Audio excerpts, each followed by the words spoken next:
त्रिकोणमिती. माझ्या प्रिय विद्यार्थी मित्रांनो, आज आपण एक नवीन संकल्पना पाहणार आहोत. एक नवीन पाठ ज्याचे नाव आहे त्रिकोणमिती. त्रिकोणमिती या शब्दाचा जन्म ग्रीस देशात झाला. ग्रीक भाषेमध्ये ट्राय म्हणजे 3, गोनो म्हणजे बाजू आणि मेट्रॉन म्हणजे मोजणे. अशा प्रकारे 3 बाजू मोजणारे भूमितीय शास्त्र म्हणजे ट्रिग्नोमेट्री होय. मुलांनो, 3 बाजू असलेली आकृती म्हणजेच त्रिकोण होय. परंतु ही ट्रिग्नोमेट्री किंवा त्रिकोणमिती हा फक्त काटकोन त्रिकोणाच्या बाबतीतला अभ्यास आहे, हे लक्षात ठेवा.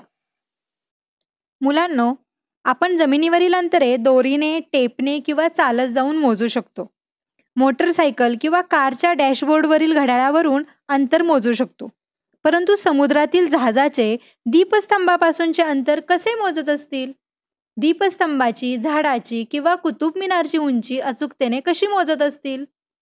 मुलांनो, या प्रश्नांची उत्तरे मिळवण्यासाठी गणित विषयातील त्रिकोणमिती या शाखेचा उपयोग होतो. मुलांनो, आपण त्रिकोणाचा अभ्यास केला आहे.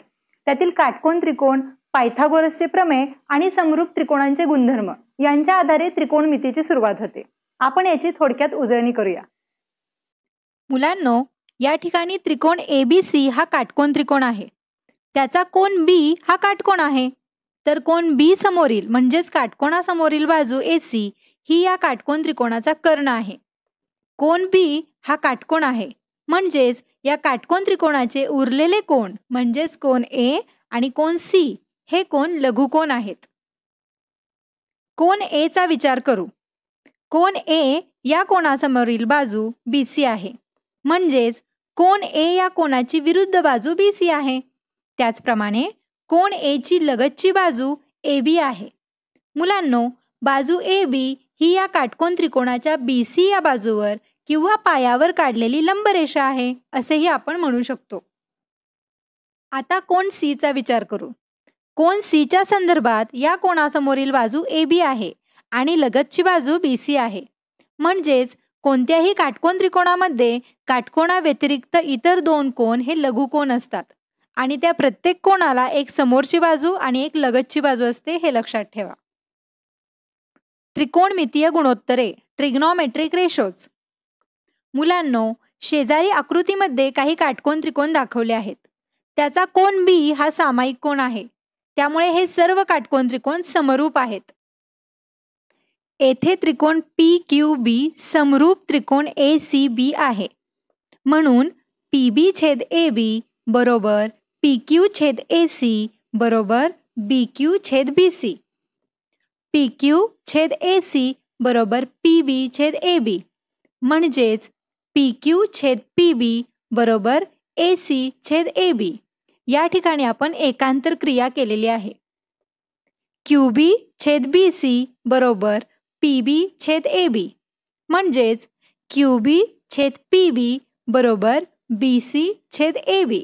या ठिकाणी देखील आपण एकांतर क्रिया केलेली आहे. मुलांनो, खालील आकृत्या या वरील आकृतीमधून वेगळ्या केलेल्या त्रिकोणांच्या आहेत.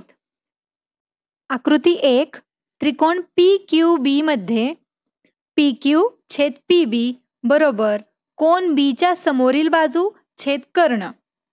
त्रिकोण ACB मध्ये AC छेद AB बरोबर कोन B च्या समोरील बाजू छेद कर्ण. PQ छेद PB व AC छेद AB ही गुणोत्तरे समान आहेत.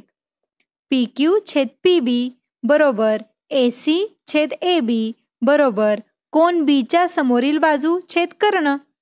म्हणजेच या गुणोत्तराला B कोनाचे साइन गुणोत्तर असे म्हणतात.